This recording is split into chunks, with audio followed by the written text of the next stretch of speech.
Welcome to episode 37 of Fables from the Pickled Quipper. We pick up with the Hand of Hades as they leave the market and head out to explore a little bit more of the underground gnome settlement, Badidown. Oh, this is session 37.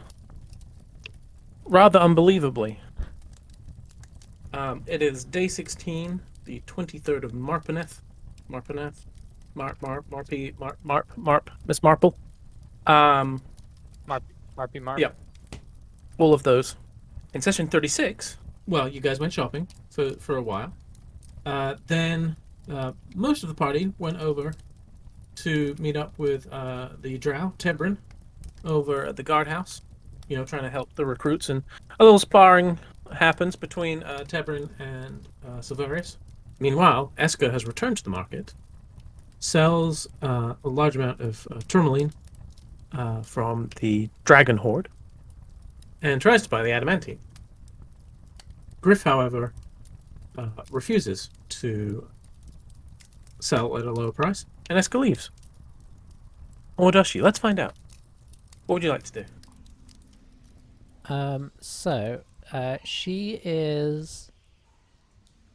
She kind of takes a side route, but I don't know if it's like alleys per se, but she kind of looks for a quiet route between buildings on her way back to the market. And once she gets out of eyesight of people, like, she begins to get little kind of flecks of ice forming around her hands, and kind of spreading up her arms. And she is going to cast Alter Self and transform herself into Voyage. And we're gonna get kicked out of town. Make a So close. stealth check. It's pretty well lit down here, right? I mean, you could probably find a slightly shadowy area. I would aim for a shadowy area if that helps. Okay, make a perception check. 8. Okay, you are struggling to find a dark area. a particularly dark area. Yeah. Okay. I just sort of try and stay close to a wall. Then I'll hit that stealth. 19. Okay. You don't think anyone saw you? And I begin to march back towards the market. But as I approach, a weird kind of adrenaline-fueled sort of anger burning. But as I approach and kind of see the market, suddenly there is a bit of a realization that this is quite a bad idea. And before she enters the market, she just spins on her heel and walks back away. And there's sort of like I think she sort of catches herself because she had been kind of fueled by, something she wasn't quite in control of. And but on seeing all the people kind of gathered and sort of happy, it kind of triggers something in her that just like brings her back to herself, and the sort of ice forming up her arms begins to sort of melt off, and she is able to rein it in, and she sort of spins around, turns and heads back through the alleys, and just drops the form, and she actually just kind of wanders through the streets for a little bit in her regular form. Okay. Make another stealth check. 25. Okay. So you don't think anyone saw you initially change, or then later change back. So that's that's probably for the best.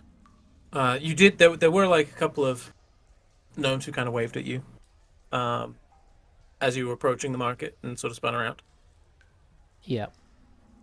She sort of, as she was approaching, she had kind of adopted the character somewhat, so she was kind of acting as she felt like she had witnessed Voyage Act, so she would have initially kind of waved back in a confident manner. And yeah, you're able to then slip back away and yeah, you can walk around. Yeah, she's just going to try No and problem. sort of calm herself down. But yeah, she'll wander around for like 10 minutes and then head back to where I think you guys were heading back to talk to Tebrin or something again. Or something? I can't remember. they're still there. And I guess, like timeline-wise, she actually would probably arrive somewhat in the middle of all that happening. And when it's over, she would actually approach them once they finished talking to him, and she would step up to Cosette especially, and just drop a sack of money into her hand and say,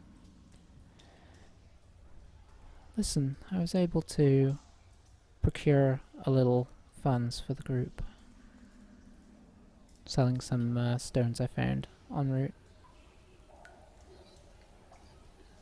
So she drops a She just bag kind of looks of down.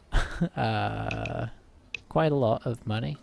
315 platinum. So quite a big bag of platinum. So she just throws it on the ground. Oh, she hands it to she kind of, you know. Oh, okay. Yes. Just tosses it. Yeah, no, she kind of like goes to hand it to Cassette and says, "Maybe we can add this to the group funds." Okay, sure. So Cassette, you look in that bag and see how much it is, and realize that that's, you know, I mean, that is a substantial amount. Where'd you get all this? I was able to barter for some stones I found back whilst we were investigating post meeting that dragon.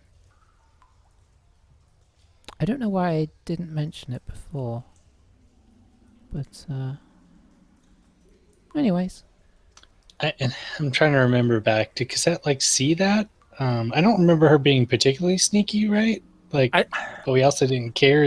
Am I remembering that correctly? So you knew that she was over there rummaging around, but there was some distraction with some sort of bioluminescent crystal or something. Say, let me. Yeah, okay. That's kind of how I remembered it. That like we kind of knew she was going through stuff, but we didn't pay that close attention to Pretty it. much, yeah. And what was the total again? Just so I don't forget, it was 313 platinum. 315 platinum. Yeah. Yeah, there was a big crystal thing, and then there was some bones as well, I think, that were being looked at too. And platinum is 2 gold, 10. 5 gold, 10 gold. Oh, geez. Yeah. Oh. As I said, this is a substantial. She runs over. Claire, we can go shopping again. Oh boy. Okay, she's kind of nonchalant about it, but then when she does open it up to see how much it is, she's a little more shocked. I guess I should probably know how to play the game, huh? I like the idea that Cosette picks it out and says, "What are these worth again? 1 gold, 2 gold." And everyone gets a bit I worried usually about have her someone being from the the treasurer. staff to deal with that. Tebrin's sort of licking his wounds a bit, and sees Essa come over and says, "Oh, hiya," and sort of winces as he lifts his arm up. And he says, "So I think I could do with just taking a little breather, but do you guys want to maybe show these fellas some of your skills and tricks and so on? Maybe you can just teach them a little bit while I just catch my breath." So, Various, how do you look after the fight? Were you healed up, or you were fine, Yeah. right? Tebrin was only tapping Sylvaris to begin with, so he's in pretty good shape still. Unfortunately, Tebrin was hitting consistently with no force, and then when he tried to actually do some damage, he whiffed every time. It's kind of embarrassing, really. He showed a lot of reserve where Silvarius did not. Mm-hmm. If any of them have like a shield, like if Cassette spots anybody, any like even if they have a sword too, but anybody that particularly like has a shield, maybe she'll try to pull them aside and see if she can. So what are they armed with? There's like a dozen recruits, and I mean they look, by Gnomish standards, pretty young and not really. They don't look like soldiers. But you see, I mean, there's an array of weapons. They sort of have some racks of different things. You do see like some crossbows. They clearly, as you've encountered, they like the crossbows because obviously you can use those quite effectively from on top of the wall. But you do see a collection of, spears, swords, shields, pretty much, like the more common weapon types and shields and stuff are all available. So yeah, and as you sort of like are looking around, Tebrin says, I mean, ideally, because he sees you kind of walking up to one person who happens to have a shield on them at a time. He says, I mean, it'd be great if you could just kind of talk to the whole group, maybe. Would that be all right? Sure, I can do that. Great. And he just sort of sits down and, yikes. Looks around and takes off his cloak and puts it down on the like there's a crate there, and he puts like sort of folds his cloak up and then slowly eases himself down onto the cloak, give himself a little cushion. Should probably motion to somebody to like kind of help, like Bardor, come, do you mind helping? Yeah. She could tell he's like the one that's like in class. You're like, don't look at the teacher, and they won't Show him call the me.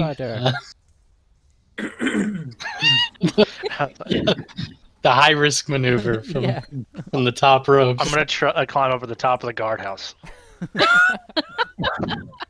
The last- three-story just as he starts to get out of earshot. So he's going to demonstrate a poor technique and a risky maneuver that you should never try. Yeah, I get up there and I go, tap my elbow, do a Macho Man, Randy Savage right off the top rope. So I probably, because that would be better at this than I can probably role play, but I feel like maybe she gets up and kind of just goes back to kind of her more formal training a little bit, like drills and just kind of some basic stuff. But I feel like she would probably try to also focus on, her particular training is kind of fighting and, kind of protecting other people. So not just like a fighting style that thinks of like just yourself, but kind of like how she's like asking them like, how do they fight as a group? How, what size groups? Gnomes are obviously like closer to the ground, so their opponents are generally going to be taller. So she's kind of like, I don't know, that's what she would kind of focus on, I guess. Okay. And hitting Bardor as much as possible. Sure. That goes without saying. Make let's call it persuasion. Okay. On me? No. To sort of demonstrating how well you're getting these ideas across. A bad roll, but still a 10. Okay. Maybe she's like a little nervous, like she's not used to being on this side of it, so. Duly noted. So yeah, you do some basic training with the shields and going over everything, and you feel like you have their attention pretty well. Okay. Who else would like to say something to the group? Silvarius would step forward while she's kind of like finishing up her defensive demonstrations. You said that they're all pretty. They caught the attention of Cosette pretty well, right? Cosette thinks so, yeah. Yeah, she felt like she had a pretty good captive audience. What about Savaris? Do they look like they're paying Make an attention? insight check. Nice. For the most part, you think that they're yeah, you think they're pretty well engaged. You don't know gnomes Okay. that well, but you know, you think so. All right, so he steps up when Cosette's finishing kind of like her defensive instructions and kind of speaks to them all. Cosette makes very important points. Your defense of yourself and your allies. It is key amongst many factors. Pride and honor. These should be a focus. You are now militia, the town guard. You've had Tebrin to teach you. Footwork. Admittedly, it can help you. Clearly, much smaller and weaker than me, yet, well, his evasiveness kept him safe to begin with. Defensive training, as Cosette here displays. Critical. And then, of course, offensive. And he's looking down at them all, and they're kind of like, they're all really little. And he looks to Bardur. And then, of course, expert in ranged warfare. Bardur. Care to show them? And is there like a target far away? I mean, Tra- there's a couple of there's a couple of like targets there, but they're not very far away from where you guys are. So imagine the building kind of has wings essentially, and there's in the sort of the area in between the wings of this building is kind of where everyone's gathered. And so there are some targets in there, but you would need to get further away for it to be far away, if that makes sense, because you're all kind of gathered close to where the targets are. Do they look like something I could throw far? A target? Yeah. You can try. Why not? So Varus walks over and takes one of the targets. If it's attached to something, he hacks it off. And he chucks it. Okay. Make an athletics roll. What could go wrong here? Oh, Jesus. 8. Okay. So we just rolled a 5, and a 2 back to back to back. These poor bastards. Yeah, we're doing a We are the great- worst people. Worst training. Great job. Yeah. We came in, beat up their instructor, and then proceeded to give them terrible advice. This is probably going to kill one of them. So So Varus Race is throws probably the going to target accidentally 5 throw feet. it at one of them and it crushes them. Well, if Cassette had taught them better, they would have blocked it, but she That's didn't, true. so it hits him on the head. And Okay. Roll a d10. Okay. So you throw it about 18 feet away, and one of the legs just cracks and falls off as it lands, and then it sort of topples over. So it's about from where they're sitting, it's about 20, 25 feet away from them now, and is sort of resting on the floor. The target is visible from where it's laying. But yeah, it wasn't your best throw. So I'll just take a shot at it, I guess. I'm gonna miss now because of Silverius being. Make sure there's no gnomes behind the target, whatever you do. Yeah, I would definitely. I'm not trying to maim or kill. You are going to have to roll at disadvantage because the target is now prone.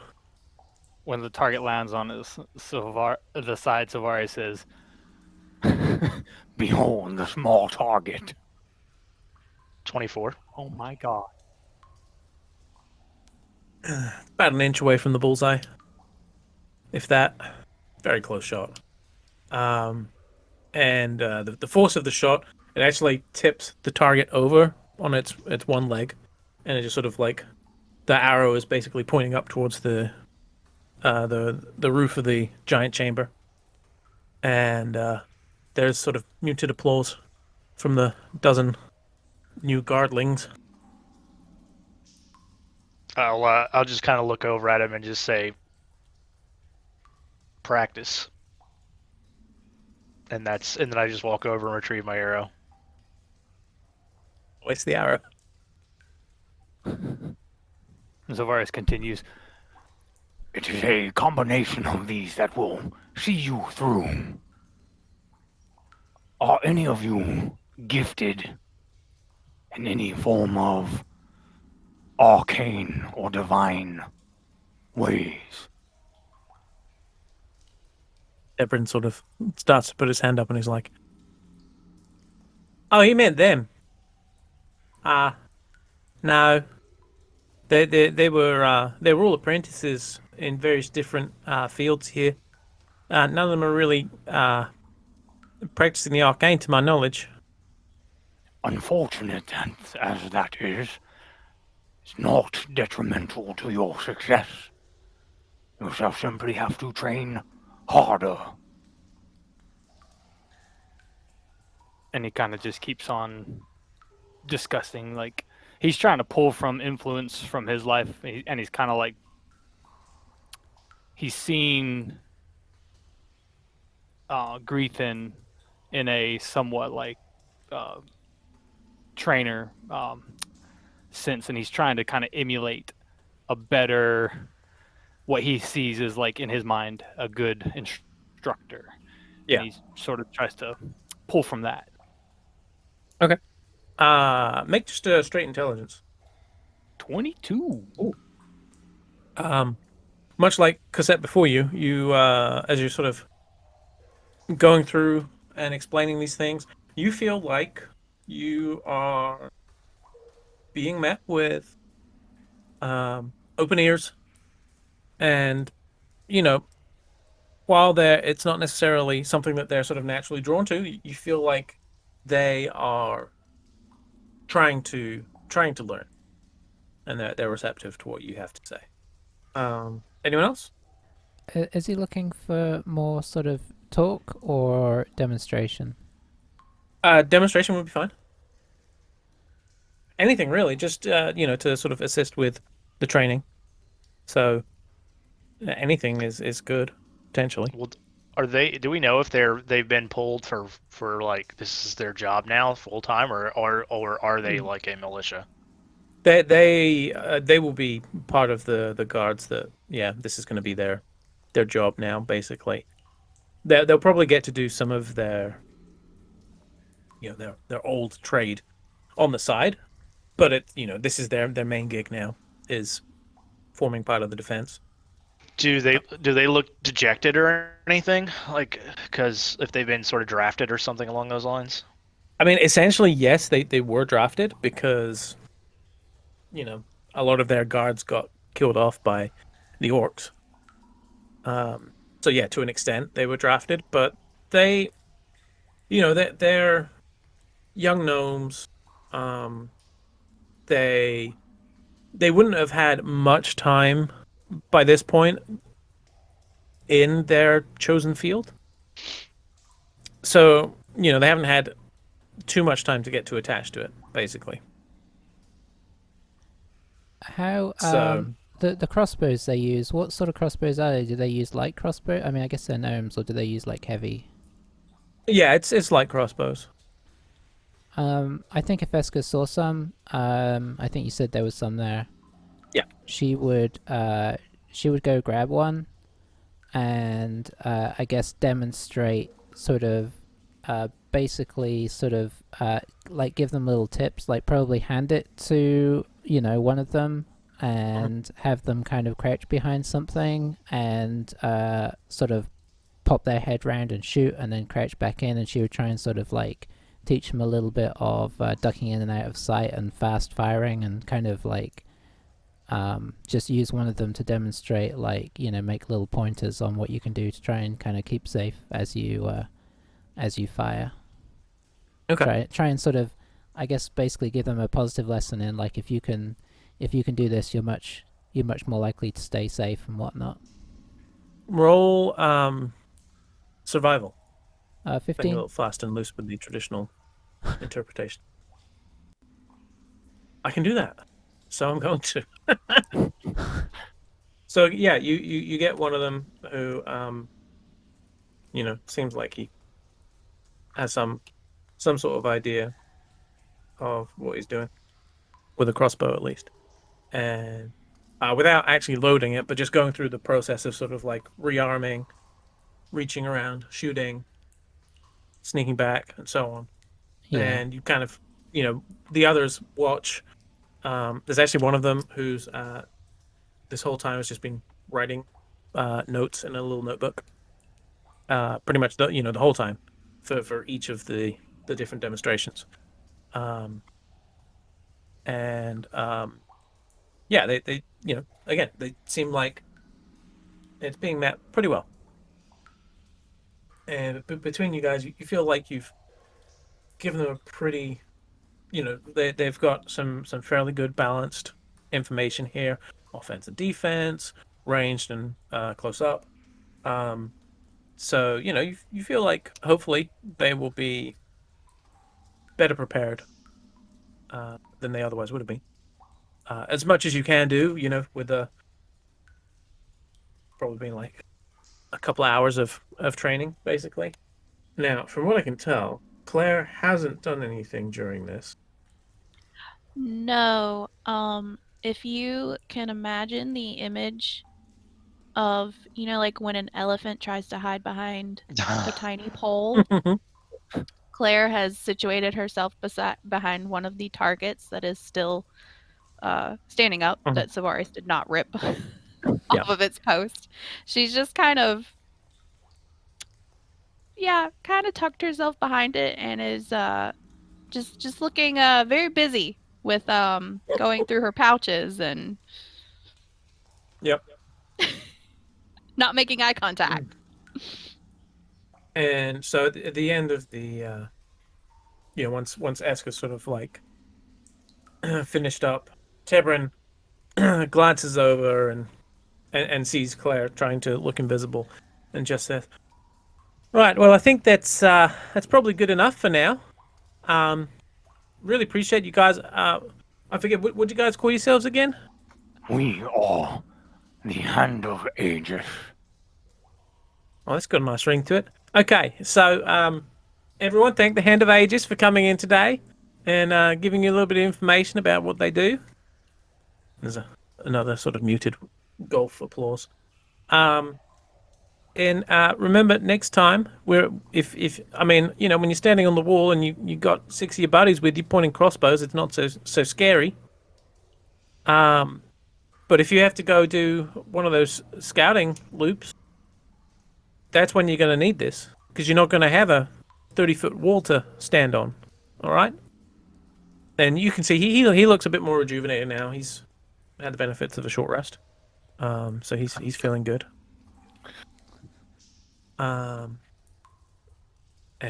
he you know, sort of like groups you guys over and says, you know, kind of pulls you away from the recruits and says, "Listen, I really appreciate it.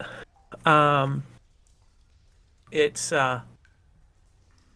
you know, I'm probably going to spend a little while longer, maybe a few more weeks here, just doing what I can to help them. But you know, I think they're already stand a better chance now that they've learned from you guys and whatever I can impart to them as well. You know, if you ever get tired of adventuring, you could easily set up some sort of school between you guys. I reckon you could train up a whole army." Well, yeah. Listen, I appreciate it, and he just Bodor, he stops for a second and looks at you and says, "And you know, hopefully, maybe this has gone a little way to proving that not all of us are evil, eh?" helps a little, I guess. Yeah, right. That wasn't very convincing. Well, I tried. At least you don't kill me, so that's good. I'm kind of happy about that.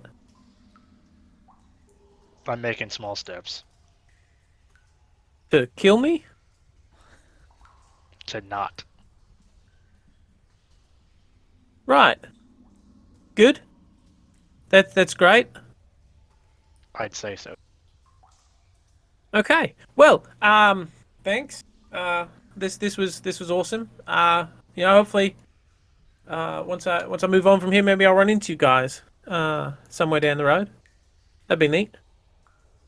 I mean, unless you're sticking around in town, in which case No, I'll we're probably not. see you in the guest. Oh, all right. Well, I was gonna say I'll probably see you in the guest house, but suppose not.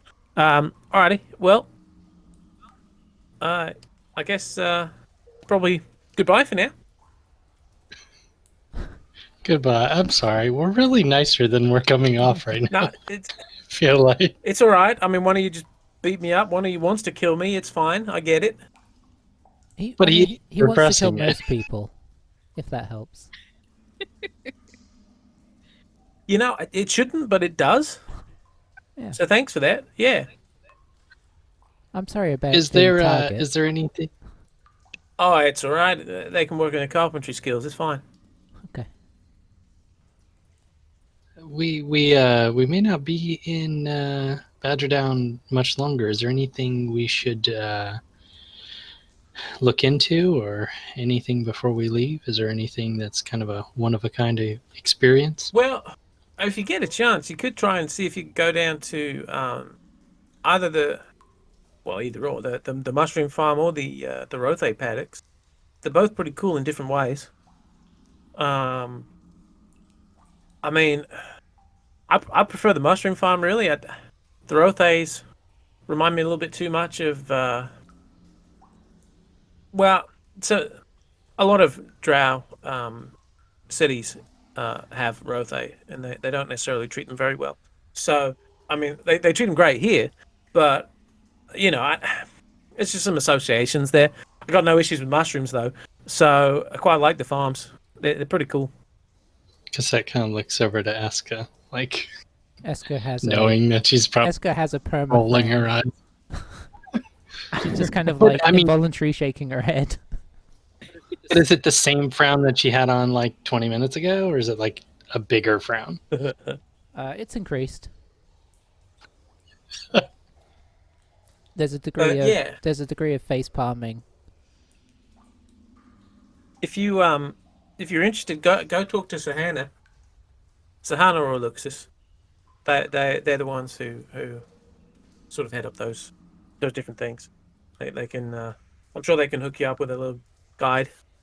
She's like kind of talking to the group, but also to Aska. She's like, we're probably not going to be down here again.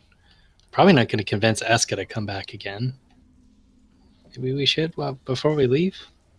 Are any of these mushrooms kind of mind altering? Can take you to a different place mentally? I mean, to be honest, they got like hundreds of different types down there, so I'm gonna go out on a limb and say probably. What answer are you looking for? I guess. Do you want to guess or do you want to know? I guess we could go look at the mushrooms.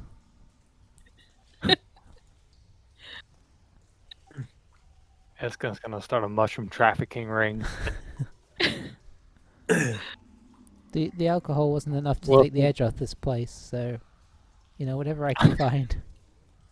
Well, thank you for your suggestions. We'll consider those, and I know we probably couldn't do much in the short time we were given, but we hope we helped as much as we could. Yeah, no, I think you really did. I guess we'll maybe I'll pass across again if the gods deem it so. If not, good luck on your travels. Well, good luck on travels either way, eh? So Varus extends his hand to give him a handshake. He happily shakes your hand. Eska gives him the secret elf handshake. Roll performance. I want 15. this to be a natural one so bad.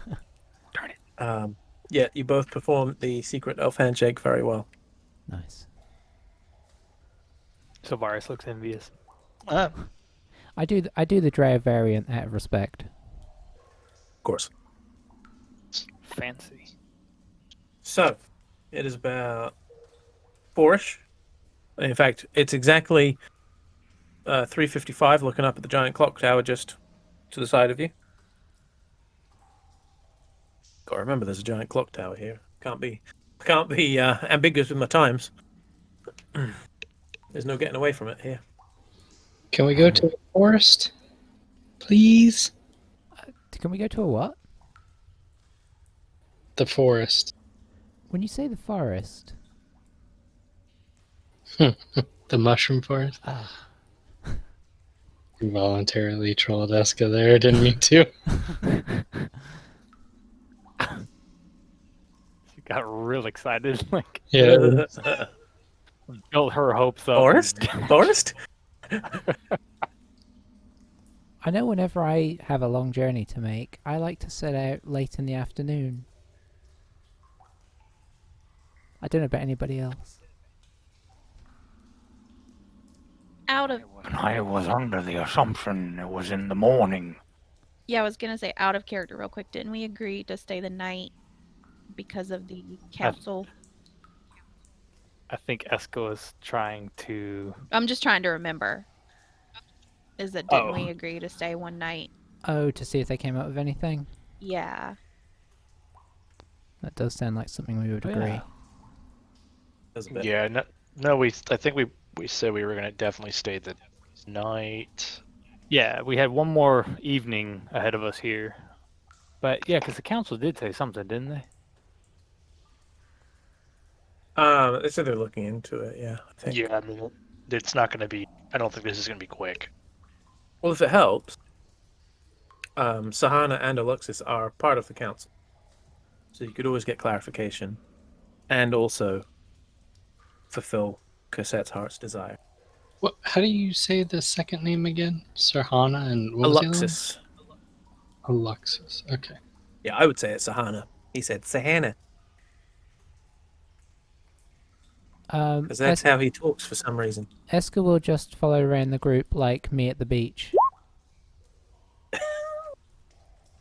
Just like a grumpy toddler. Sounds about right.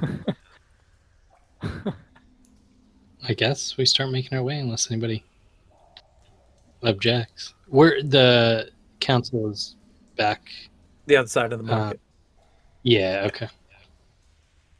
Before, because is the market known to have a closing time, or is it kind of?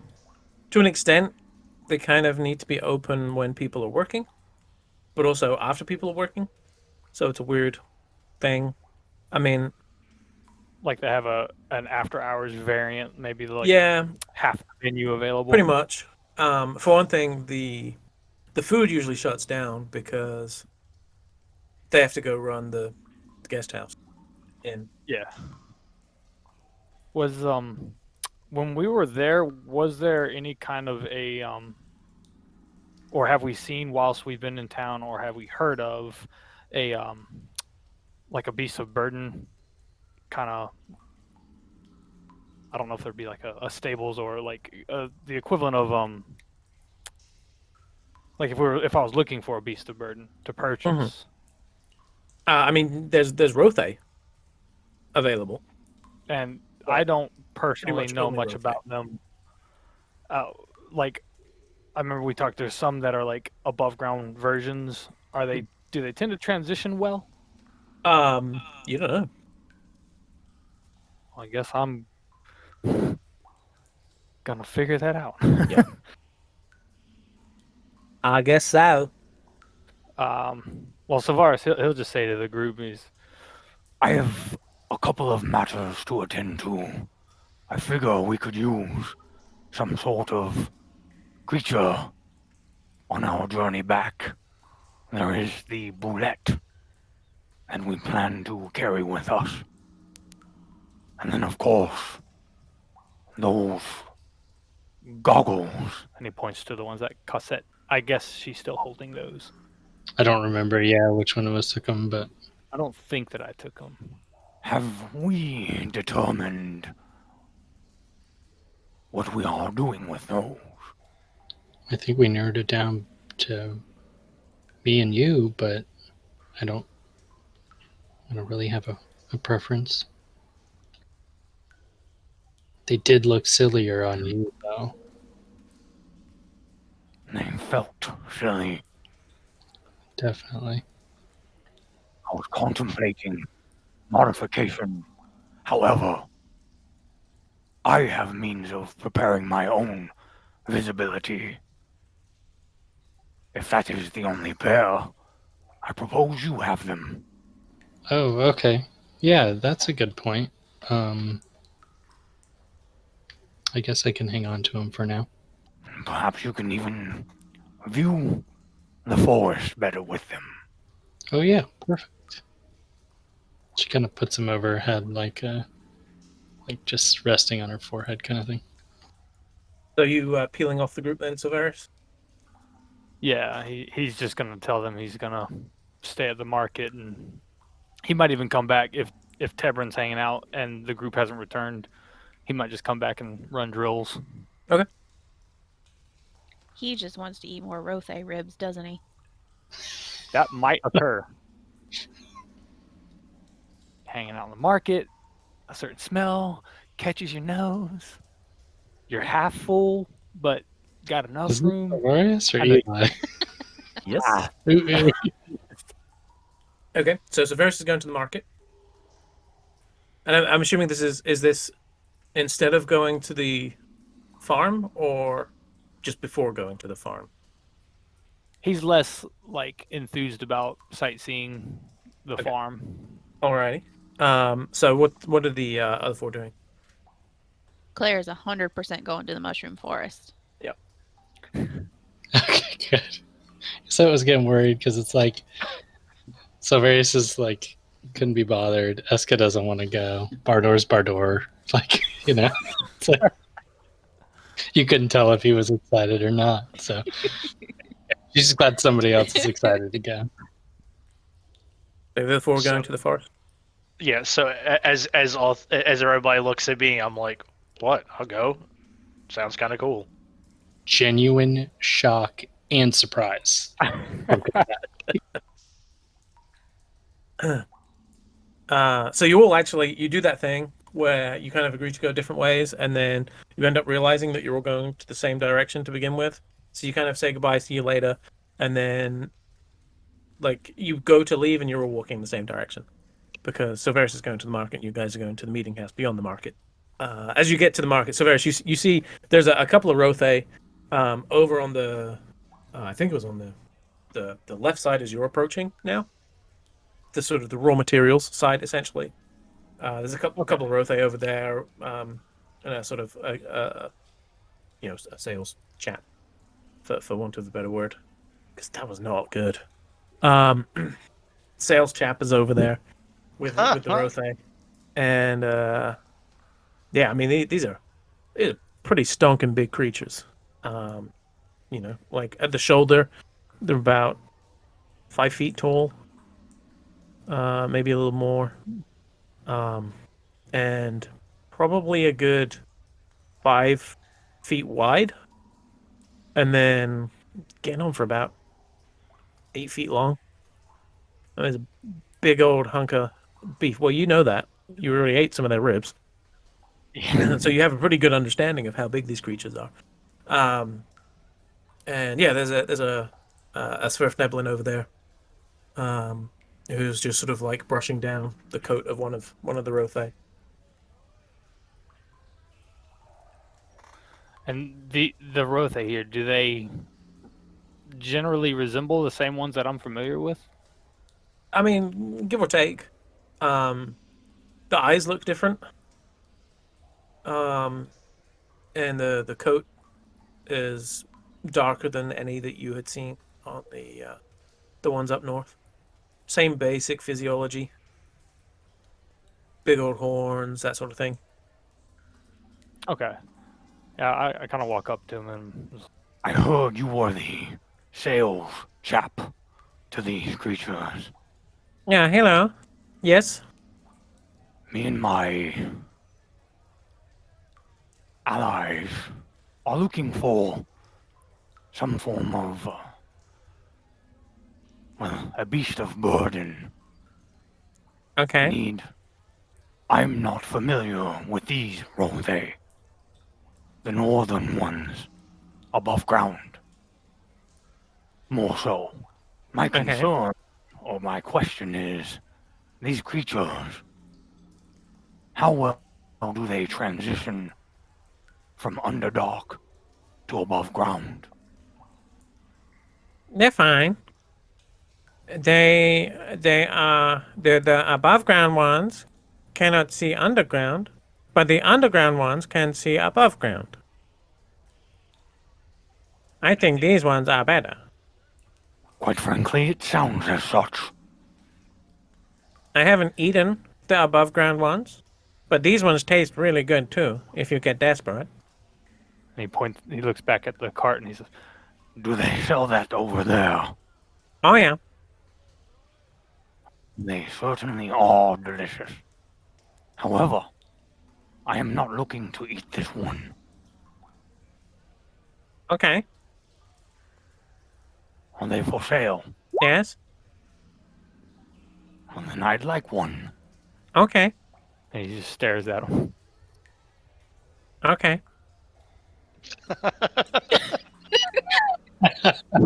There's just this weird sort of pause for a little bit. Okay. And eventually he goes, well, you like the look of this guy or this guy? And he looks at each of them, kind of like eyeing them over. Looks back to him. What's your finest specimen? I don't know. They're both pretty good.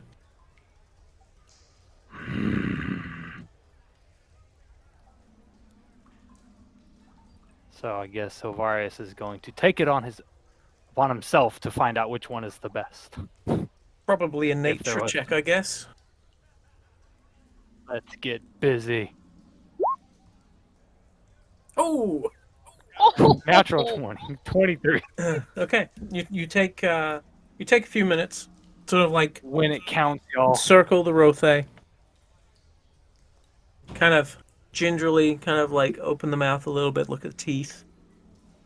It's not too gingerly. He's kind of That's probably fair. forward with it. And you see,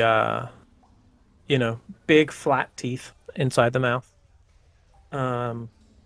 You kind of like compare the size of their giant horns on the sides of their heads, and look at their eyes, and you decide that one of them looks like the eyes have lost a little bit of the sparkle, and so you go for the one on the left as you're looking. Seems to be the better of the two. It will be this one. Okay. How much? They are 50 gold each, but bear in mind you'll also need to buy food and tackle and saddle if you're planning on riding it, and saddlebags. Also, if you go to the forge, they can make you up some barding if you need to protect the Rote. He pulls out his gold pouch and he just asks him, And do you sell gear for the beast? Yes. And how much is that? Well, what do you want it to do? Are you riding it, or is it just carrying things? For this journey, just carrying things. Okay. At a particular point, we may acquire a rather large thing as well. So accommodations for such should be considered. Okay. Do you need a cart, or just bags to be set up appropriately? Certainly a couple bags cart or a harnessing system? I mean, we do have carts. If you wanted a cart as well, then I could do the cart and some bags and all of the bit and bridle and stuff you would need. Another 25 gold. I would like you to prepare a cart and the bags. I will put a down payment on the creature. And he pulls out 5 platinum pieces. Okay. And he happily takes it, pockets it. You will feed the creature, keep it watered, and we will return in the morning. Okay. Now, you need to provide food for it as well. Don't forget. Throw in 4 days' rations for the creature. Okay. Okay, so it'll need about 25 pounds of food a day if you do the mushrooms, which is what they usually eat down here. Another 10 gold. Okay? Once you He get nods. above ground, it can probably just graze as you go. They really eat grass, but grass doesn't grow down here because there's no sun. Interesting. Okay. It'll be here tomorrow for you. Good. And he nods and starts to walk away. And before he walks too far away, he does look back at that cart and heads on over for one more rib. Very good. You are able to purchase another rib. In the meantime, the other 4 of you go into the meeting house, and you can see the doors, like the interior doors leading to the sort of the main central room, are open, and you can see at a quick glance that there's no one sitting at the tables. And the guards are happy to sort of let you in. They know you at this stage already. Yeah, so it's all 4 of us, right? Other than Silverius. Eska came too. I'm there. I'm just being grumpy. Just reluctantly there. Yeah. Can I ask the guard up at Yeah. the front if they have a restroom? Yeah, one of them says, "Oh, yeah, if you go to the left here, and you can make tinkle in one of the rooms on the left." Perfect. Maybe we should do that before we go in. That's your business. Didn't really need to know that information. Oh dear.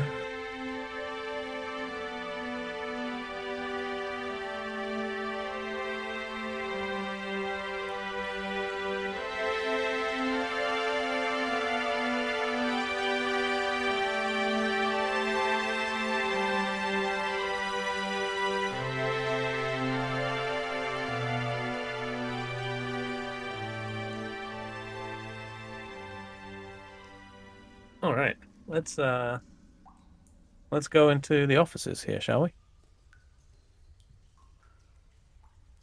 So after exiting the restrooms,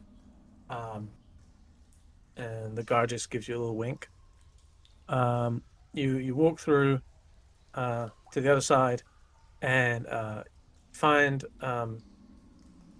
so Alexis and Sahana, like the doors are right next to each other. They're both open, and you can actually see that it's actually like a big shared office that has like a partition that can be pulled across. But the rest of the time they have like their desks sort of facing each other. As you go in, you see that they're sort of both working at their desks, and Alexis looks up and says, "Oh, hello. Can we help you?" We were looking to take a tour if it would be available. If not, we're hoping to take a look at the mushroom forest. Oh yes, the farms. Yes, we can arrange that. Um, and she sort of looks over at Sahana and says, "Enomish, Would you like to go for a stroll, my dear? And Sahana kind of puts her pen down, takes a big stretch, and just in no motion, says, "Yes, that sounds nice. Let's go take a walk." Alexis turns back to you, Cosette, and says, "We would be happy to give you a tour ourselves. Frankly, we're tired of dealing with paperwork. It would be nice to back among the among the towering mushrooms again. Are you ready to go now?" I think so. Excellent. Yeah, Claire nods. Excellent. Okay. So we don't need you don't need any special equipment to go there. We should take a handful of guards just to be safe. Excuse me? What was that? We should take a handful of guards to be safe. We are leaving the walls to get to the farm. Oh, I see. So it's not like the mushrooms are going to attack us. We got rid of those ones. But yeah, come. The gnomes grab a couple of just jacket or whatever and start heading out. Bardo, you hear an undercommon as they sort of round the corner. They just talk to a couple of guards. The one who told Cassette where the restrooms were, and a couple others, and they sort of tag along behind the group. You walk through the market, and you see Silverius about a quarter of a way through his third rib of the day. You can see a little bit of water in the corner of his eyes as the heat's building up again already. He looks very content and does not notice as this little troop walks past. So into the rib as he is. You head through, weaving through past the guest house, past the central forge where the hammering inside the building actually carries out, and you hear it in time with the persistent hammering of the sort of the musical hammering thingy. And you come towards another like huge 30-foot wall, and you see it's set up very similarly to the entrance that you came through originally. It has like the little sort of switchback corridor inside. As soon as the guards see the party approaching, someone is sort of sent down off the wall to go communicate, and there's a brief discussion in Undercommon, and you hear chains being pulled and the sound of a gate being moved. You assume opened, and you go through the little corridor area. Not unlike your first arrival, you see a tunnel that narrows down. It's still pretty wide at this point, just like it was on the other side. It's quite wide. But the ceiling roof thing comes down, so it's more like sort of 20-25 feet clearance. And Alexis says, "Okay, so it's about a 20-minute walk to get to the main caves. I hope you are okay with a little stroll." And she doesn't really wait for an answer, to be honest, and just starts heading off. Starts leading you down the path. And for the first time in not even 24 hours that you've been in Badger Down, I think. Been about 20 hours since you arrived. But for the first time since then, you hear the sound of the persistent drone getting quieter. You've become so used to it that to then not hear it is actually a little off-putting. I mean, you feel like you're going to get over that, and it's probably not such a bad thing that you don't have this constant clatter in your head. But it's strange nevertheless. So you continue down the winding corridor for a while. Do you want to do anything on your journey, or are you happy to just sort of walk, just taking in the, well, let's face it, not particularly interesting corridor. Well, tunnels. It doesn't seem to be anywhere that really branches off. It's mostly just a one-way sort of deal. Yeah, because that's just kind of looking around, taking it in. Oh, she'll put on the goggles so she can maybe have Okay. a better look, testing those out. Yeah, there's not a lot of light down here, so actually that is useful. The other three you have no issues, obviously, and because as you put them on, um, it's wonderful because you haven't been in darkness since you had them. It's very strange. For one thing, um, you've talked to creatures who have good dark vision, and they always talk about how everything's sort of like, at night they see everything in sort of shades of gray. Um, you are seeing everything in shades of green and purple because of the lenses. Uh, so it's a little weird. Like everything is some sort of shade of green and purple. Whether it's, like your own skin, it sort of shifts between the two colors as you look at your hand. So you think it might take you a little bit of getting used to because nothing looks like you feel like it should. But you can see, for want of a word clearly, sort of 60 feet out, and you find yourself more confident in your footing in the dark as a result.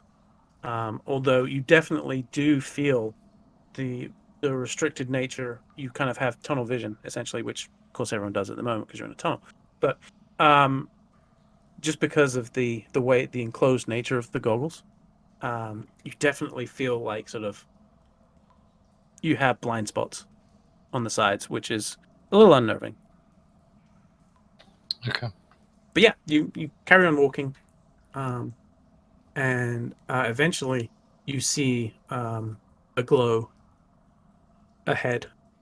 You round a bend, and then the corridor opens up into a space far larger than the actual town of Badger Down itself. Um, the ceiling goes up well beyond your vision. Out in front of you, it actually drops down, and it's sort of said there's several different heights. It's almost like a terraced garden, where the road that you come in on peels off to the left, and that goes up about 40 feet to a layer there, and then slightly less further to the left, there's one that's lower, and so on. It's sort of lots of staggered heights that have been sort of smoothed out and made suitable for almost industrial agriculture. And so the space is illuminated not by the green and purple lights that you saw in the town, but instead, all around, you see clusters of the bioluminescent mushrooms that were in the embassy. Um, and about 200 feet away, down quite low in on one of the layers of the this sort of weird terrace uh, farm, there is an enormous bioluminescent mushroom. Must be it's hard to judge because of the distance, but it's probably got to be 30 feet tall, and the whole thing is aglow. It's not like really bright light; it's quite a dim light, but it still spreads that light out a good sort of 50 feet all around it. And you can see as you look around, there are clusters of mushrooms of all different colors. You do see, and Eska, you would especially notice this because you have the shawm, I think, was made of this the mushroom. You see like that sort of dark mushroom, like the grained mushroom. You see like towering sort of 20, 30 foot tall mushrooms in various different areas that have grown up like that. But then you see clusters of much smaller mushrooms that, sort of 6 inches, 3 inches tall. Luxus just sort of pauses and kind of allows a second for you to just sort of take in this sight. I mean, it's like I said, it's hundreds of feet across this space. And you're able to see that because of all of the glowing shrooms everywhere. It's quite something, isn't it? I've never seen anything like it. It's beautiful. Been a lot of time getting to this point. Generations of gnomes have worked here, trying to create a suitable environment for all of these different mushrooms. That's how we are able to survive independently, even without the trade. We would not have starved here. Because that's like taking the glasses off and looking at it like that and then putting them back on, kind of comparing the two. It's pretty spacey, whichever one you use. The effect is still just it's so alien to anything you've encountered before. Even for Bardor, who is probably the most familiar underground, you've seen some of these mushrooms before. Some of them look familiar. Some of them you recognize as ones you're definitely not supposed to eat, for instance. But on this kind of scale, you don't recall ever seeing these sort of 20, 30-foot tall mushrooms, for instance. But also just the sheer quantity of mushrooms here is kind of boggling. We have a lot of people who live in Badger Down. They all have to eat, and of course, the Rothe have to eat too. Some of this goes to them. They also do forage a little for sort of naturally occurring mushrooms, and other. There is some other vegetation that survives down here, but yeah, we're quite proud of it. So how far back does this go then? The big glowing one, that is right in the middle. Which is strange, because we didn't put that there. That has been there since before Badger Down existed. The same mushroom. It was, as far as we know, always this big. And is always glowed. And somehow is exactly in the middle of this huge cavern. About 600 feet, give or take. Does this area close off, or does it keep going? There are a number of entrances that from what we can tell, there does not seem to be anything dangerous down any of those paths. We have sent scouts who've always come back. So far we have not had any reason to be too concerned. That said, Tebrin came from one of those when he arrived. Caused quite a stir. We did not expect to see a drow coming out through the mushroom farm, It took quite some convincing for us to allow him to come in and walk freely. But aside from him, I think the scariest thing we've seen was maybe, they have the big pincers and they have lots of legs. I forget what they're called. But we haven't had one of those in a while anyway. But yeah, so not perfectly safe, but we think are safe enough for now.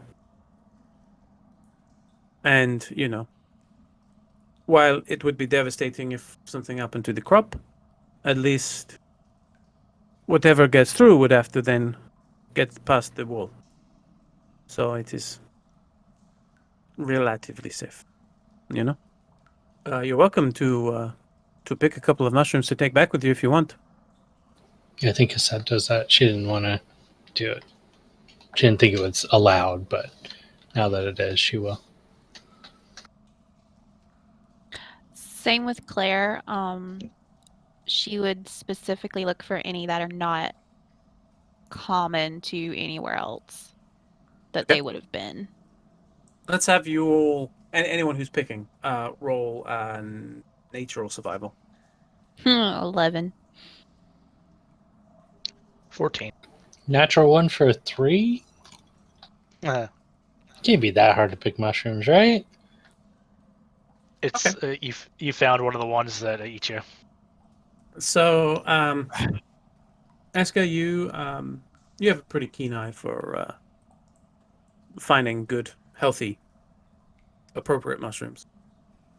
And you just sort of peel away from the group and head off to one of the different terraced layers, and you're able to easily gather a good little a punnet's worth of different mushrooms that you think not only would be nice, but would actually go quite nicely together in a little stew or something that you could put together. Soup of some sort. Might be good for the return leg. Claire, you are able to find some that certainly that you don't recognize, that look like they are sort of specifically underground mushrooms. You know, that you wouldn't have encountered before. But you're able to gather, a decent collection as well. Cassette, you're immediately drawn to these. Let me check first. Goggles on or off while you're searching? I think she would have them back on. Okay. If it seemed to assist, if it's the exact same lighting, maybe not. I don't know. It's slightly better, yeah, because the way the the bioluminescent ones are sort of dotted around, but it definitely the light level dips as you get sort of away from them a little bit, and you're obviously not near the giant glowing one. So yeah, it definitely helps. So you see these sort of really skinny looking ones, about, you would guess, maybe 8 inches tall, give or take. Interesting green and purple stripes. And just as you're about to grab one, you hear Alexis shout out, "Wait, wait, wait! No, no, no, no, no!" And you are like a half inch away, and you sort of pull back. And Alexis comes rushing over and says, "Oh, okay, you can take one of these, but..." She pulls out and puts on what looks like a very familiar looking dragon scale glove and pulls it up. "Never touch this to your bare skin. Very bad things will happen if you touch this to your bare skin." I literally held my breath, like me personally, like waiting to hear what was going to happen. So what would it do to? She's like doesn't even want it now. Like she's like kind of backing up. What effects would it have? So it would probably cause. I mean, everybody it is different, but it will cause lesions in the skin, large pustules, that sort of thing. That is in good cases. In bad cases, it has caused whole body parts to sort of die, essentially. There are some gnomes who are short a finger or an arm because there was one youngster who tripped and fell, and he is missing his leg below the knee because of these. Now, Oh, that's awful. what you can do, and when you say that, she says, "Oh well, yes, it is bad, but it just drove his father to create a special device for his leg, so now he has a replacement brass leg that actually works very well for him. So he has learned from his mistake and is still living a very good life. Do not worry for him. But yes, it would cause you great harm. Now that said, you can boil this down and create a poison from this. It needs to be prepared a certain way, but it can be prepared, and it will, if done right and the dose is correct, can paralyze. If the dose is too much, it could potentially kill. That is why we keep it, in case Yeah, we do not have many of these, and they are usually under better watch. I'm sorry, I forgot to mention that we have, deadly mushrooms here. So you can take this with you if you wish. Does anybody else want it? Eska holds out a little bag. Yeah, I don't feel comfortable carrying that around, but it may come in handy. I've been looking for something like this. And she sort of eyes you up. Says, yes, I suppose you might be. Well, we can teach you how to prepare this one, so that it will be of use to you. Thank you. What's it called? Well, look who's having a good time. So first of all, to you, it is yellow and red stripes. You can kind of see as you get it over towards the light.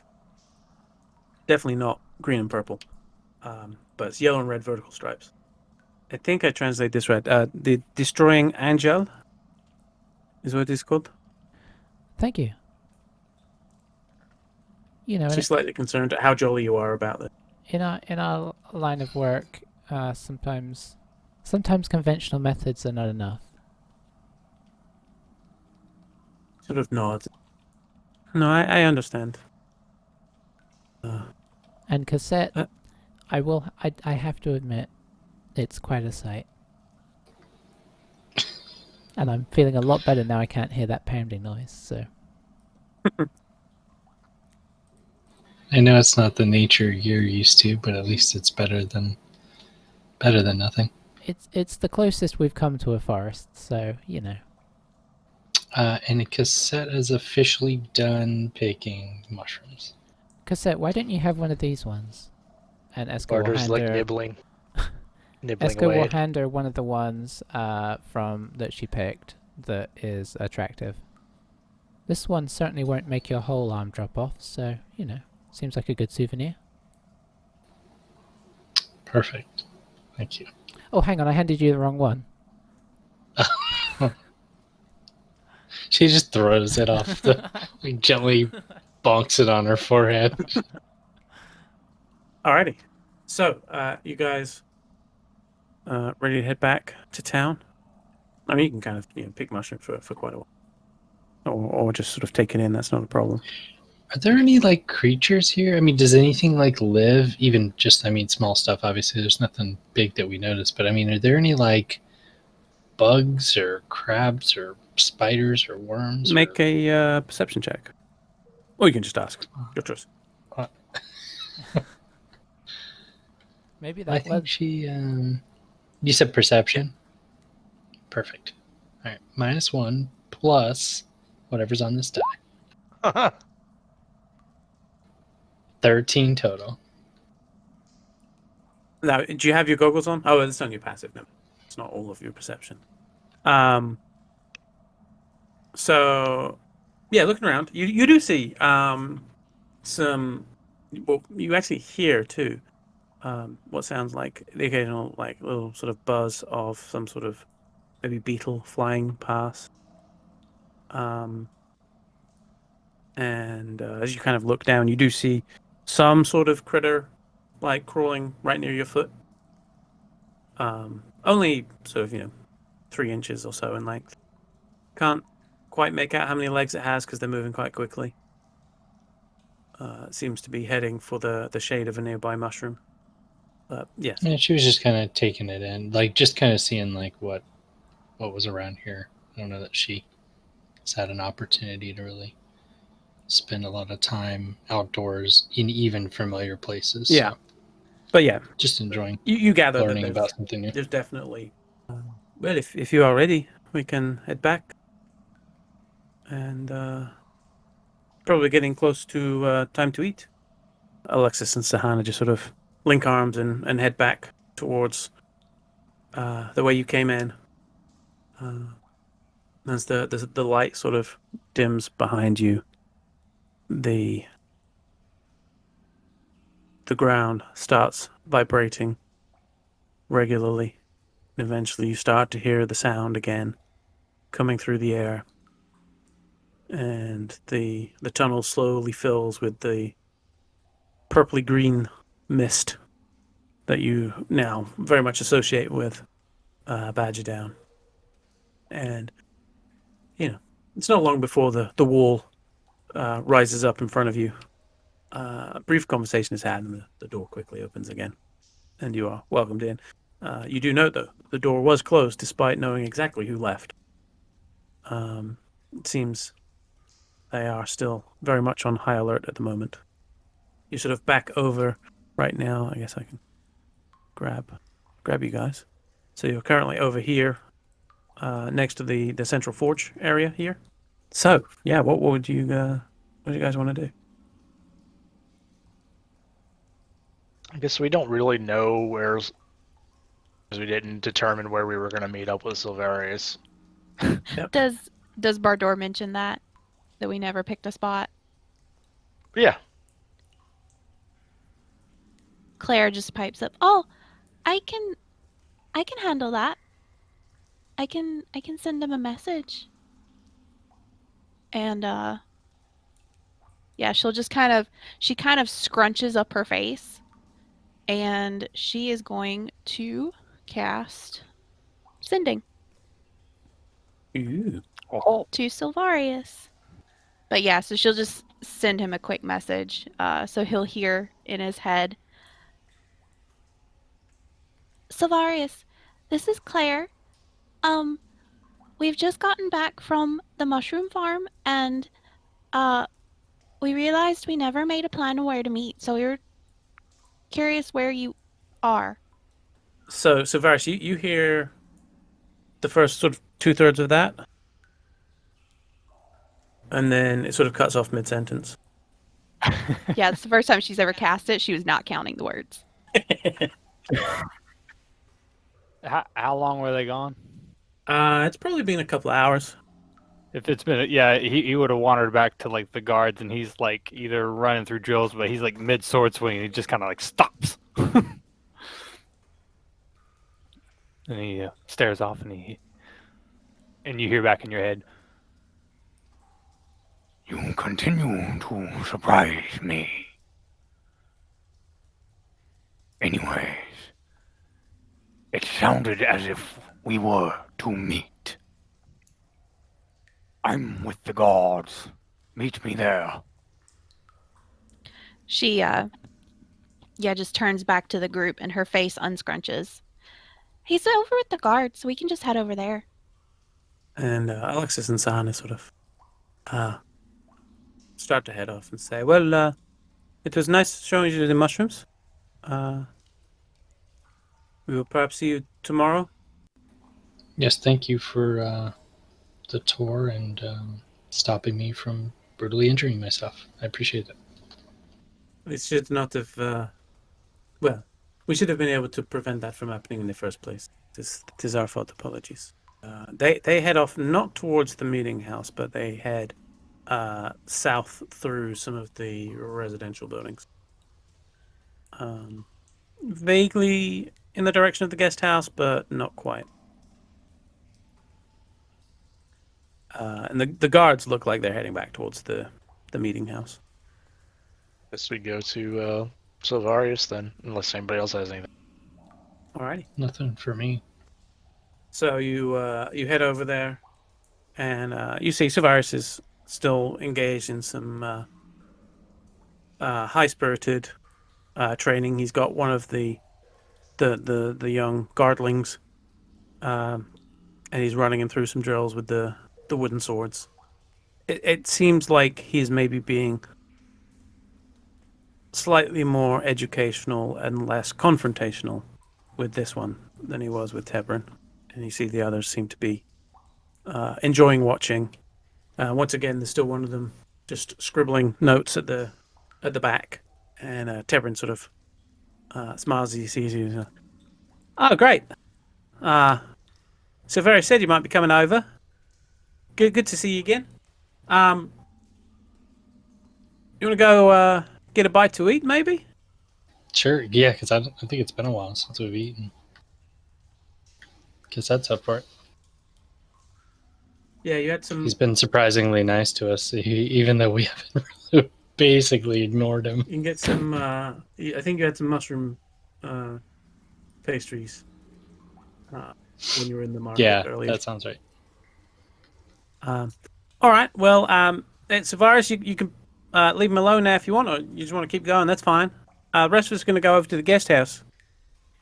Are there any ribs left after Silvarius? Who knows? I'd hate to find out the next morning that they had to start dipping into the livestock to feed us. So you head over to the guest house, and Tibrin kind of gets you guys a nice sort of table in the corner. And it's pretty busy again. It's sort of like I said, around about 6-ish. You can't see the clock anymore. But it's pretty busy. As everyone's sort of like, getting off work for the day basically. So you're like in one corner of the bar area. You're sort of like as you go in, you're off to the right. And I guess it's the first time for most of you guys to be in there. Bardor and Eska, you would remember. Then there's a bar, sort of like on the far wall, and then around the corner is where there's a musician playing. Not really any tunes you recognize particularly so far, at least. Tebrin sort of handles getting the food and drinks ordered. So you see Bardor, you recognize the Svirfneblin barkeep running behind the bar. Seem a little run off their feet at the moment, but mostly keeping up with everything. Clearly, someone else is working behind the scenes to get the food coming out as well. Some food comes out, and it's not ribs this time, but it does appear to be some rothe meat with some mushroom bread, some fried mushroom, some mashed mushroom, albeit different mushrooms. It's quite a colorful display. Some sort of slab of meat covered in a thick sauce. Smells sweet and spicy. So what's it like? I've been out of the game a little bit since I've been here. Kind of forgotten what it's like to be out there, Where? Out there, out adventuring. Remind me, how long have you been here? Like a few weeks. And prior? Right. So, yeah, I think I said before. So, I was doing some adventuring over near Baldur's Gate area, and then I got on this weird boat on an underground river that I think was run by Duragar, and then my boat went off one way, and I lost all my buddies in the process somehow. And this ship, I guess, I didn't really know how to control it very well, not being a seafaring fella. And it was all I could do to just not have it crash. Eventually ended up on this giant underground lake. And I'm pretty sure I saw some sort of large demon down there. So I ran away. And anyway, the point is, eventually, after a lot of trekking, I started to find some tunnels that went up, and that eventually led me into the mushroom farm. I don't know how long I was down there, to be honest. I would guess weeks of traveling, trying to find a good way, a safe way out, with just one of me. There was a lot of just doing what I could to survive, really. It was kind of nice to be, not out there, but now I kind of miss being out there. Does that make sense? Do I get a good vibe off of him? I mean, I know I don't. Roll practice, insight with but- bias. Yeah. Yeah. I mean, you can still roll insight Oh, yep. With bias. with bias. Okay. Is that a bonus or a minus? It depends. 11. I mean, your instinct is to not trust him, but despite that, he hasn't obviously given you any reason to not trust him, Right. aside from the fact that he's a drow. Right. But what he's saying sounds plausible given for the craziness of the Underdark. You know, Right. there are rivers that just go on and on. They open up into vast lakes. You absolutely believe there could be all kinds of demons the further down you go. It's interesting. You yourself, being a drow, lost in the Underdark. We are from, and I speak for most of us, He kind of like looks at Bardur. we are from up there. However, a slight bit lost ourselves. How do you mean, like? Curious events are occurring. He kind of stares off a little bit. I digress. Well, I don't know much about curious events besides my own. Like I said, I've been kind of out of the loop for a while now. I still need to.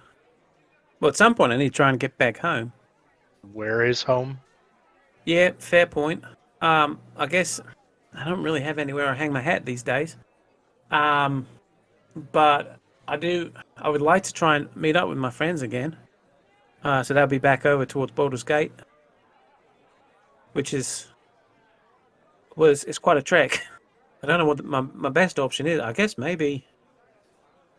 I talked to a lot of the guys here, and it sounds like maybe some point I can head up to either Delsmer or Drakesburg and take a ship.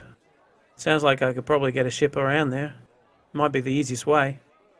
I can probably prove useful enough that I don't necessarily even have to pay my way. I can just sort of, earn my way over. As long as they don't want me to actually do ship stuff, I can do, defensive duty or whatever. Because, I can handle myself. But that might be the best way for me to get all the way over there. Honestly, because that's a long way, and, I don't have a horse. I don't think I want to put a horse through that, to be honest. So, yeah, maybe that's what I'll do. You left your people. Well, yeah, most of them are kind of what's that? Because my family, we tried to be different, and we were thrown out of the city. What city? You wouldn't have heard of it. Try me. I was from Usnatha. Have I heard of that? Roll history. Let's find out. No. It's a classic Bardo history test. Mm-hmm. Biased history test. Yeah. 10. No, doesn't ring a bell. I act like I've heard of it. Fair enough.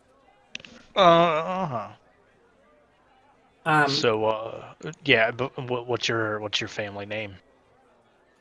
Yeah, it's kind of awkward. We don't have it anymore. I mean, I'm obviously Denith, but the house has been, well, dishonored, removed, scratched from the record books because we wouldn't swear allegiance to Lolth. So that they, I mean, I was going to say they kicked us out. That's not really true. We kind of escaped with our lives and not a lot else, and headed towards the surface. We were met with open arms, and you can see the obvious attempt at humor, trying to hide the fact that it was anything but. It's not easy when you try to,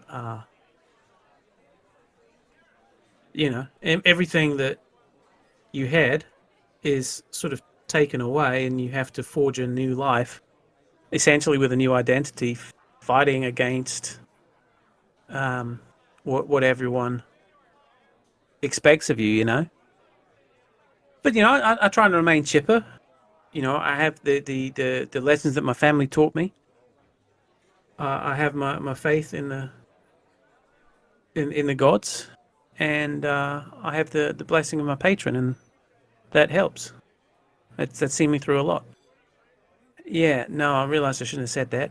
Um, okay, so it's going to sound a little weird. Well, okay, when I was young, right, I wandered off. And you remember those big lakes we were talking about before? The lakes in the Underdark? I fell in one of those. And, like, from quite far up, actually. I was lucky that I didn't hit anything on the way down. But anyway, so I was in there, no way to get out. And, my parents were looking for me. And they said, uh, they sort of found the way to that lake, and they were concerned that I'd fallen in. And then they said that this large tentacle came out from the water and lifted me back up onto the ledge. And you can see as he says that the tentacle tattoos around his eyes sort of shift ever so slightly. It's just tiniest amount. But they just sort of move and twitch a little bit. So yeah, going to be honest with you, not 100% sure what it is, but kind of owe my life to it. And yeah, like I wouldn't be here if it wasn't for the weird tentacle thing. Is that what you call it? Sometimes it seems to respond to pretty much anything. It knows when I'm talking to it. And it's how I'm able to, do certain things. I don't really understand it either, to be honest. But ever since I fell in to the water when I was young, I felt like I had that presence with me. So your family is back around Baldur's Gate or something? They settled Yeah, above ground? yeah. They settled above ground. There's a small village it's in the shade of a mountain that obviously we don't really like being out in the sun too much, so we tend to drow who do end up living above ground tend to find nice shady areas. And yeah, because of the way that the mountain sits, there's only usually an hour or two of sort of direct sunlight that gets into the village. It's kind of perfect. But yeah, it's about 10 miles outside Baldur's Gate. That's where they live anyway. I don't really consider it home. Why is that? Well, I've been on the road trying to help, and looking for ways to try to get more of my kin to see the error of their ways. Escape with my skin when it goes horribly wrong, as has happened on more than one occasion. I could imagine. Bet you can. And he sort of kind of locks eyes with you for a second. And yeah. Yeah, I basically try not to blink at all whenever he locks eyes. Staring contest. Yeah, and his eyes are, they're a little unsettling. It's, Is jet this, black pupils and is then this weird conversation green. as awkward to sit through as it feels like it probably is? Oh, every bit. Okay. You guys are probably twitching at, like the little tentacles on his face are. Yeah, I mean, I mean, this might seem slightly interrogation-ish. Yeah. And I'm not trying to hide any of that. So. And I mean, what's interesting, like, despite that, he still seems mostly chipper. Aside from, like there were clearly times where he got a little dark, but that was not really so much Bardor's questioning as just the, it's always some stuff that's a bit tough for him to talk about. Right. But he doesn't seem to be bitter about anything as far as the line of questioning. It's about that time. Claire, you, out of the corner eye, you see a dwarf walk in, salt and pepper beard flowing sort of down to his waist. Walks with a ever so slight limp, sort of favoring his right leg a little. Heads straight to the bar, pounds on it, puts down a coin, and waits, sort of like tapping his fingers against the bar, not really acknowledging anyone around him. Claire has food halfway to her mouth when she notices him come in, and it just kind of hangs there in limbo as she watches him go to the bar, and she just kind of abruptly drops her fork back on her plate and stands up from the table. I'll be right back. And without even looking at any of the rest of the table, she scurries over to the bar. Yeah, I don't even pay attention to that, and I keep grilling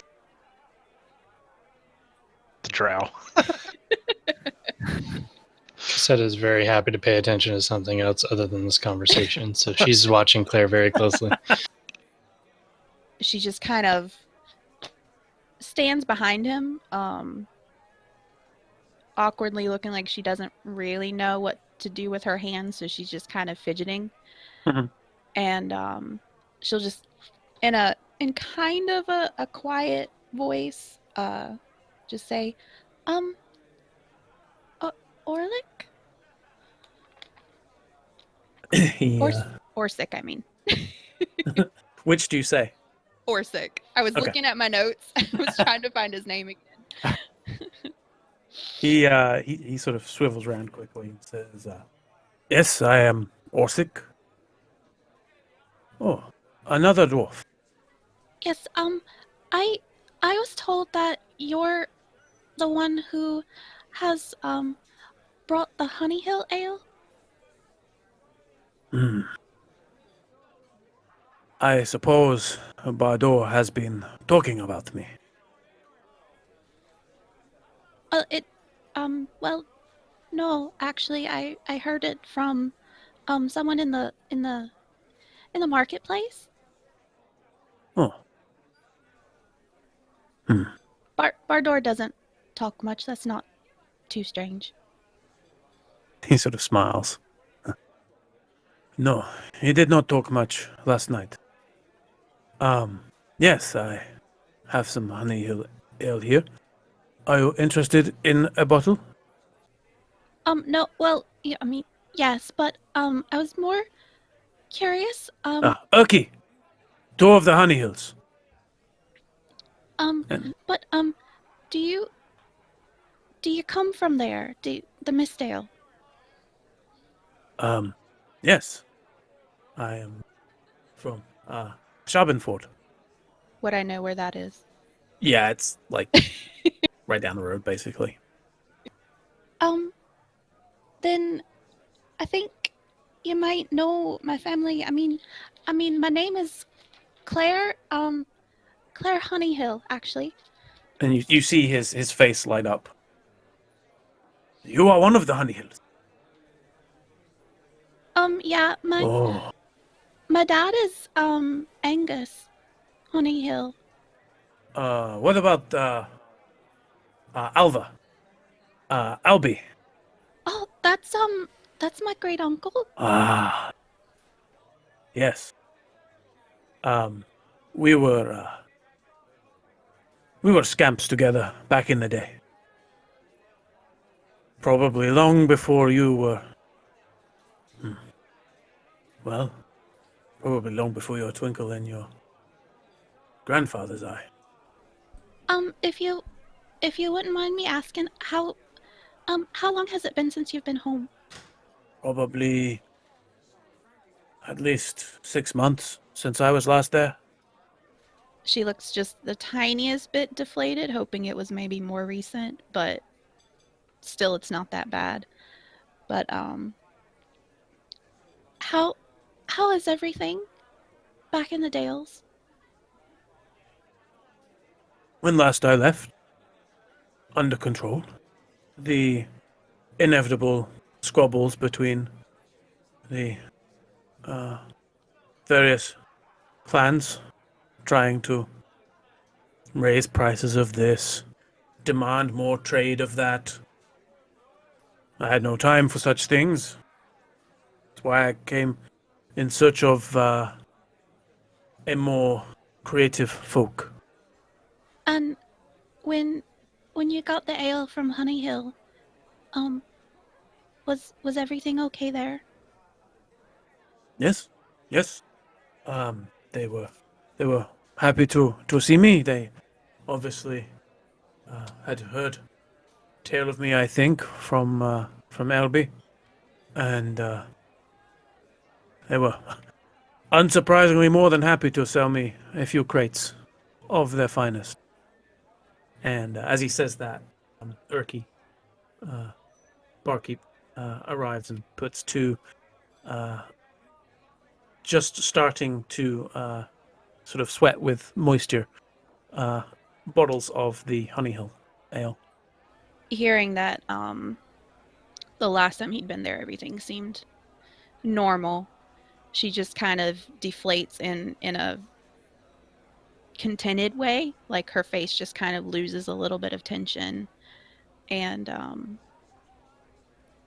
she grabs the mug of ale and takes a sip and just looks like absolutely blissful when she tastes it. Thank you so much. I haven't been home in so long. Mm.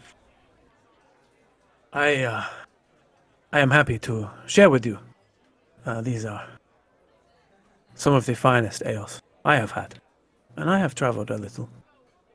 I will confess I had not heard of you before, though the Honey Hills are prolific. So, not a surprise, perhaps. No, I'm the youngest out of 14 children, so Hmm. Yeah.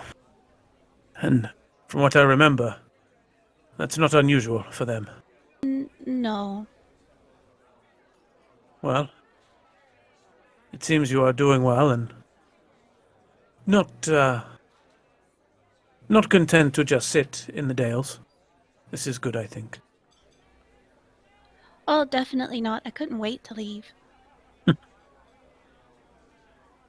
Except now I I kind of wish I'd stayed a bit longer, but I do hope one day that I'll get back there. Not forever, but Hmm. just to just to visit. In my experience, the dales are always waiting. They will be there for you. Do do you think you'll be passing back through there anytime soon? Well, I have a feeling my supply may be running low, so perhaps, yes. If I gave you a letter, do you think the next time you go through you could give it to one of my relatives? Of course. We'll we'll still be here tomorrow. Um could I maybe meet you somewhere tomorrow before we leave? Yes, I will. I work over in the Grand Workshop on the northeast side of town. I'd say follow the unending din, but that doesn't really help around here. But if you go from here past the embassy, around that large pillar, you won't be able to miss it once you go around there. And just, ask someone to direct you to me. You would get lost in there very easily. Thank you kindly. It would mean the world to me. Anything for the family of my old friend. And her face breaks out in just like the biggest grin, and she kind of does like a weird little half curtsy thing. Like she's not really quite sure how to respectfully give her like thanks to an elder, and then she'll just happily toddle back to the table with the group with her mug of frosty ale, and she sits down looking like a weight has been lifted from her shoulders, and happily tucks back into her food. And as you get back to the table, you hear Bardor is still throwing questions at Tebrin. So why did you go with the Durgar in the Underdark? Well, so I didn't really go with them. I actually killed the Duragar and I took their ship, thinking it would help me get out. And I guess it did. Months later, on the wrong side of the continent. Cassette leans over to Clarence, like, if you ever go away without bringing me with you ever again, and you were drinking without me too. Claire just kind of hushed back to her, goes, "I'm sorry, do you want a sip?" And she pushes the mug towards Cassette. She kind of brushes it off. She's not really like, if you've noticed through the whole thing, she doesn't really drink very much. She's not like against it, but she just doesn't really care. She just kind of wanted to make you feel bad. Oh. But she gives you a smile when she does it, but she's like, I was just joking. So eventually, a little bit more time passes. Bardor continues to grill poor Tebrin. Eventually, he... How do you spell Tebrin's name? Flip it here. I thought you were asking him. I say partners. How do you spell your name? He's got like a light in his eye. I think I spelled that right. He's doing a like police sketch of him. Yeah. Like, Oh, this is amazing. It makes me so happy. So he finally makes some excuses and heads out. I mean, he seems still pretty chipper, all things considered. Bardor hasn't broken his spirit yet. I'm not done with you. So it's it's getting, the interrogation probably lasted about an hour or so. You're well fed, well enough hydrated, or otherwise, depending on your preference, I suppose. And Erky comes over a little bit later and says that rooms are prepared for you upstairs. There's one for each of you that you're able to take for the night. No cost, and so you're able to either sit down and chill in the bar, listen to some music, or head up and prepare for your return journey tomorrow. Whilst they're all sitting down, still congregated, Silvaris would have just let them all know that he acquired a creature for the journey back, and that he'll need more money from Cosette. I see. hey, bank. I see what I am to you. Eska's chucking money at me. Here, take this, bank. Yeah, she'll pull out the group funds and I should probably just give all the money straight to kind of Silvarius. plan out what He spends all our group funds. Just hand it directly to him. What he needs. He doesn't need anybody to slow him down. Perfect. Take the governors off. Yeah, I'll just take the 10 platinum. That'll handle everything. Bardor's. You can tell he's a bit shook from the fact that there's like a seemingly nice drow in the world. So, is anyone doing anything else tonight, or aside from drinking in Bardor's case? I think Claire would probably drink a little bit more, maybe listen to the music for a bit, and then head upstairs to her room shortly after to start furiously scribbling a letter. Okay. Are they still giving us free alcohol? Oh yeah. Yeah, Eska will probably drink just to the point of getting sleepy. Go to bed and zone out. Yeah. I was gonna say I will drain that flask of whiskey that I had, and there's a half, and then ask for him to fill it up. He seems quite happy to. You've opened up Suarez the says trade to route for him to get more alcohol, so he's good. He's more from where this came. Savaris asks Barder Are you going to be able to function tomorrow? with a slight crook smile. I can fly. I pilot. Such strange terminology.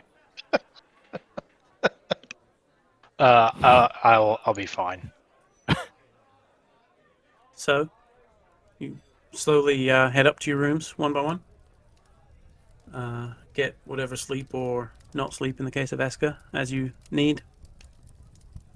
Wake up the next morning with a couple of brief things to do before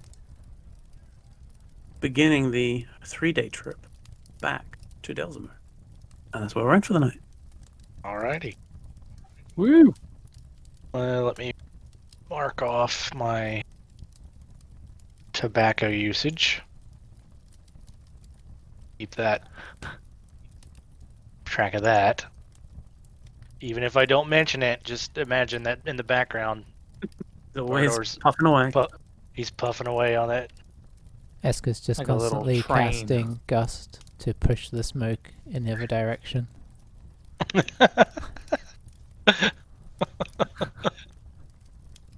I imagine it's quite a weighty, thick smoke, so you know. It just hangs. Yeah. It's like a fog. Mhm. That's how you stealth out most of the time. You just sort of take a big puff on your pipe and Yeah, right. My ninja moves. yep. Barder is a smoke grenade. Here we can just throw him. Yeah, right. Hold on, everybody. I'll lay down some cover. It's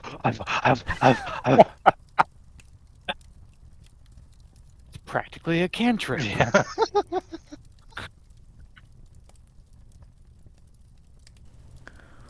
Thanks for listening, everyone. Hope you enjoyed it. We'll be back next time with the Hand of Aegis as they pick up with plans, I think, finally to leave Badger Down and maybe see the sky again. That sounds nice. We'll see you next time for more Fables from the Pickled Quipper. Goodbye.